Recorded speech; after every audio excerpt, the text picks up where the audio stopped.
Hi, my name is Eddie Sparks from Hermosa Beach Marketing, and today is your Man Minute. And today we are sitting in Charlotte, Amelie, U.S. Virgin Islands, at Bluebeards Castle Resort. And today we are going to talk about painters. Painters are an interesting group of people. There are good painters, and there are guerrilla painters. A good painter usually has stuff, and usually has not too much stuff on him. A bad painter or a guerrilla painter will have stuff all over him, will have stuff all over his stuff, will have paint all over his stuff, and will generally, in general, just be throwing down temporary stuff and not doing a lot of prep work. Painting is almost 99% prep work.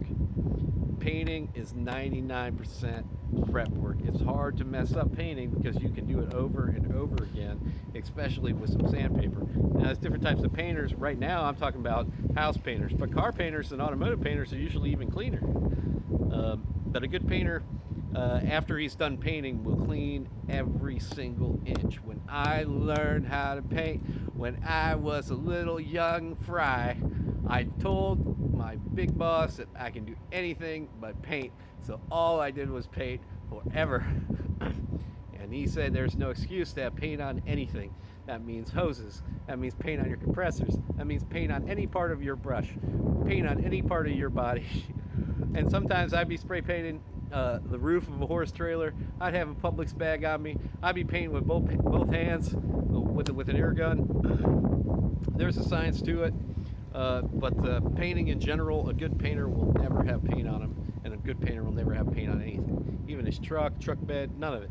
Because when you go home, you don't want to bring paint into your house.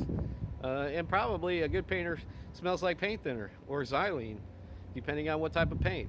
Now, we swear by Kills Primer because we're from the South. We know Kills Primer is a good primer, right? But if you want to go with Bears or all the other expensive stuff, that's up to you. But there's also a couple different parts of paint. One part of paint is it oil-based or is it water-based? And there's a difference. And the second part is that you always read how to clean it up before you get started. So if your painter isn't mentioning if it's oil-based or water-based, if your painter isn't mentioning about overspray, if your painter is not putting their paint cans, especially spray paint or regular paint cans, in the sun for at least a half an hour to an hour, they probably don't know what they're doing. You know, sometimes paint comes in 5-gallon buckets. If you don't see your painter straining their paint before they put it in the gun, they probably don't know what they're doing, and you have probably hired a guerrilla. Now, most general handyman can paint, but most you know, most of the time you're just going to have to watch out and see who you're dealing with, what the truck looks like. They've got clean rims, you know, it just depends. Because painting ends up more than one process, more than one coat to paint. There's more than one reason to do a second coat, and painting also involves ultra finish, which means that they need to tape everything, preferably with blue tape. But exteriors maybe not as serious, but you shouldn't have paint or overspray on your car or anything else. So my name is Eddie Sparks from the Caribbean. Y'all know that I get around. I don't know how I got here. I took 48 hours from Barcelona, but it's a beautiful place, a Bluebeards resort in Charlotte, Amelie, St. Thomas, U.S. Virgin Islands. Y'all have a good day.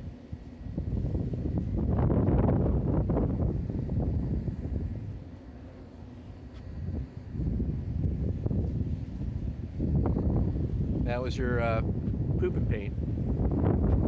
Have a good day. This is your Man Minute.